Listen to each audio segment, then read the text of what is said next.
What if all it took to be seen as an expert was a suit and a sales table? Well, that's exactly what happened to me working at a personal development event quite a while back now. In this episode, we're going to be exploring the principle of authority and how that principle can make or break your credibility as a speaker, how we can utilize it, leverage it effectively and ethically, and what to avoid doing. We'll take a look at how authority is also sometimes used unethically. Authority is one of Dr. Robert Cialdini's 7 principles of influence, and it's the tendency that we all have to follow the lead of people who appear to be experts, leaders, or people in power. Now, Cialdini will often use the example of people wearing white coats, and I think that's a fair one. You tend to see them in medical environments, and when we see somebody in a white coat, we automatically start making assumptions that they are probably medical personnel. They probably know what we're doing, so it gives us a level of confidence that we can trust them and that they are who they say they are and they're where they're supposed to be. Now, we may see those white coats in other environments as well.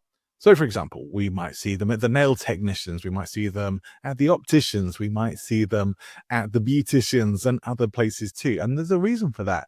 It's not necessarily that these people are medically trained and need to have the white coats on at all. It's more a case of the confidence and trust, the assumptions that come along with the white coat in those environments. The sign of cleanliness, the sign of assumed technical ability and knowledge that comes with that, the assumptions that we make about them. So we're more likely to do what someone in a white coat says to do than if they weren't wearing that. And this was proven in experiments that Cialdini talks about in his book, where these were essentially set up with actors, some in white coats and some of them playing the part of subjects in these tests. And unsuspecting people were brought in to follow instructions from the people in the white coats as part of the experiments. They believed that they were administering electric shocks to the subjects who had agreed to have this. The subjects were only pretending to be electrocuted. That is really important to know here.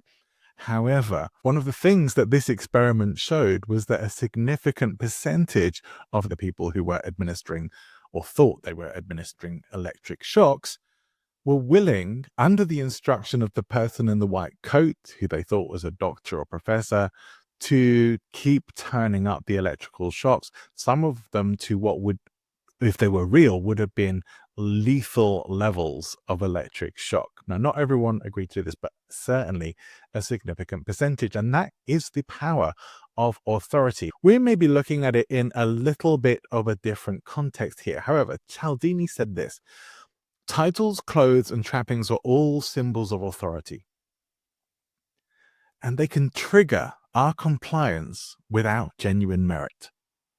So picture this with me. I was standing at a sales table at the back of a personal development event, wearing a suit and promoting something that was called a Billionaires Club. Really what it was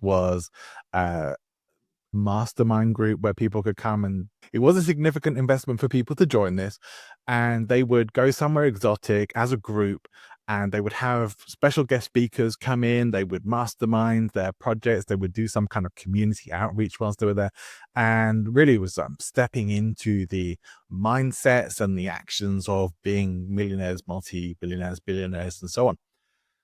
So I'm standing at the table to promote this event and sign people up because I was essentially there to work on sales.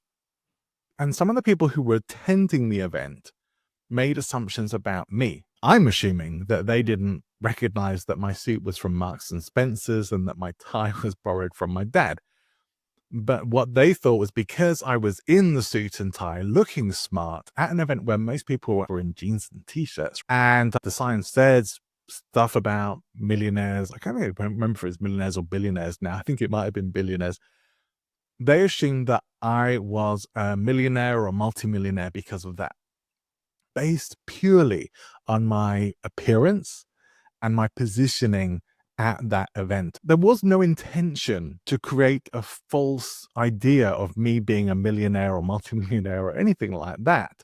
It was an idea that people got. And I certainly did not try and leverage that. I just found it amusing, as I was very far from being any kind of millionaire or multimillionaire. So I think it's a good idea to reflect on perceptions that are created, and at the very least have a little bit of healthy skepticism in our lives, if only to consider the assumptions that we're making and to remind ourselves those assumptions might not be true. The more opportunities in life where we can add a little bit of conscious awareness and thought into things, the more healthy our brains are going to be, and the less likely we are to fall for those times where people might be using authority principles to pull the wool over our eyes and to give us a sense of them being something that they're not. So consider the assumptions of authority and that they may sometimes be false. One great example of this I've seen in a bunch of YouTube videos was people selling these tours in particular places, tourist destinations around the world. And often they were selling fake tickets or weren't genuine resellers, but they would have things that made them look like they were maybe a blazer or a gilet or something that would have some branding on it, an umbrella that has the right coloring and branding on it, but they weren't actually legitimate sellers. And so they were scamming people for their tickets. And so again, the assumptions were made. They look the part, they have the gear on. Why else would they be wearing that? And yet they were ripping people off. So I think healthy skepticism is often a good idea. Now, there are a number of ways that speakers can project authority. And so we're going to look at three key ones here. And we're going to look at the aspects and the speaker expressions. The first one really would be around appearance, which includes things like your dress, your posture, your vocal tone, your physical presence. The next would be association, who you share the stage with, event status, testimonials, those kinds of things. And the third would be expertise. So that could be something like sharing demonstrated results, sharing credentials, case studies. If you were to include all these elements in some way, shape, or form into your talks and presentations, they are likely to give you a credibility boost. So looking the part, standing like you are, speaking like you are, having a presence that says you are everything you say you are is going to be good. We want to make sure we're doing that. Who we are on stage with, like who we associate with, because there's so many reasons why that's important. But when it comes to authority, if we're sharing stages with people who are less than ethical operators or who are really just in it to grind every dollar, euro, pound out of their audience that they can, we are going to be guilty by association. However, if we're sharing the stage with people who are pros, experts, really great at motivating and energizing the crowd, we are also going to be guilty in a good way by association. I do think we're in a point in life and in business where expertise is probably much less important than it ever has been. However, we still do respect and recognize expertise when it shows in front of us. Now, if you are a speaker who also does coaching or consulting, sharing some of your results that you've had with clients or people you worked with, sharing some of your credentials. Credentials sometimes can be your experience that has led you to the knowledge that you have right now. It's not always qualifications. Could be case studies, or not necessarily even your own case studies, but things that back up the stuff that you're talking about. It's all still going to give additional credibility and authority to who you are and what you do. There is a degree to which anyone who steps up onto a stage in front of an audience, or anyone who being presented as a guest speaker has been invited to come and talk or present, is automatically, by those associations, being assumed to be an authority, to be an expert in what they do. So you are crossing what we could call the authority or expert threshold when you are up in front of a group. So unless you do things that undermine that, you will probably be considered or thought of, and people will make those associations that you are who you say you are. But if you are on a stage talking about high level business concepts and you're in Bermuda shorts and a Hawaiian shirt and flip flops, it's going to undermine your authority. So we must think that there has to be congruence in what we say, how we look, and how we present ourselves on the platform. Now, we said there was a dark side to authority as well. And as with any of Cialdini's principles, the tools of influence, or weapons of influence, as some people will call them, can be used to build or to destroy. They can be used for good or they can be used for bad. In and of themselves, the tools are amoral. They have no morality of their own, which means the morality of them depends on the person using them and what they're using them for. So we may encounter things like speakers who claim false credentials. They may have, they might be talking about a degree or doctorate that they've awarded themselves or was honorary and doesn't really make them the experienced expert that they're talking about. They may well overstate their success, and they may even fake testimonials. We have probably all come across, I'm happy to say, I think it seems to be less common now, but the people who are trying to project a level of authority and status, we can pretty much sub out the word authority for status in many cases, of the people who would be filming sales videos with Lamborghinis that, when it was investigated, turned out to be rented, or hiring out a mansion so that they look like they're multimillionaires, hiring models to hang around them so they look like they're surrounded by beautiful people. All these things were commonplace 10, 15 years ago. Thankfully, not so much now. But all those things have damaged over time and chipped away at people's trust, which is why we are now in a trust deficit, especially when it comes to expertise and marketing ourselves as speakers and any products or services that we have. Audiences don't always question things if it looks legit.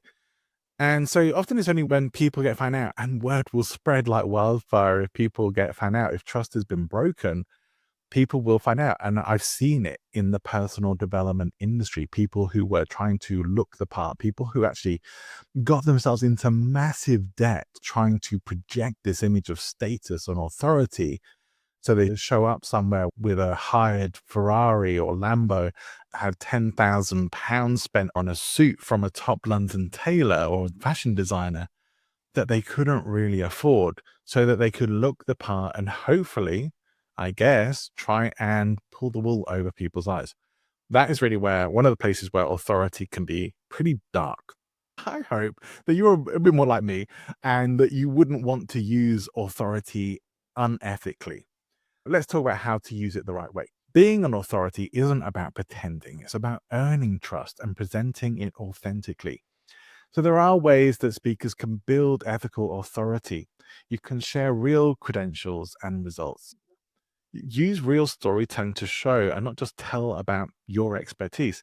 Be vulnerable and transparent about what you can and can't do as well. I think people often think there's this need when you're on a platform, when you're in public view, that you should be flawless, and it's unachievable. And it's also unrelatable. So we can actually get more authority by being a little more vulnerable. And I've talked about this in videos before, just by maybe talking about something that we can't do or something that we failed at and learned from, that lets people in and say, all right, they're not perfect. Actually, you like me, I'm not perfect either. And so when we're not trying to be perfect, we become automatically more relatable, so long as the things we share aren't undermining our general credibility. So authority is really a way of allowing other people to do some of the heavy lifting when it comes to your credibility. Cialdini said this: true authority is earned through expertise and trustworthiness, not just appearance. So if this has helped you to rethink how you show up as a speaker, or how others might be influencing you, or how you might be influencing others, leave a comment below. And of course, if you haven't already, like and subscribe, hit that notification bell, because certainly there's more in this series to come, as well as guest interviews and more videos. And would love to see you subscribe. I've just hit 300 subscribers, which has been something like 50 people in the last month or so, to take it up from where it had been stuck for years. I'm looking to get to 400 now, and I'd love you to help me do that. Now, if you want to find out what your speaking strengths are, you can take my Speaker Strengths Finder assessment, and you can find that at presentinfluence.com. Next time, we're going to be exploring social proof and how other people's opinions affect credibility, and how speakers can leverage social proof from the platform and make sure things are set up to make you look as good as possible. Again, not perfect, just great. I'll see you next time, wherever you're going, whatever you're doing. Have an amazing rest of your day.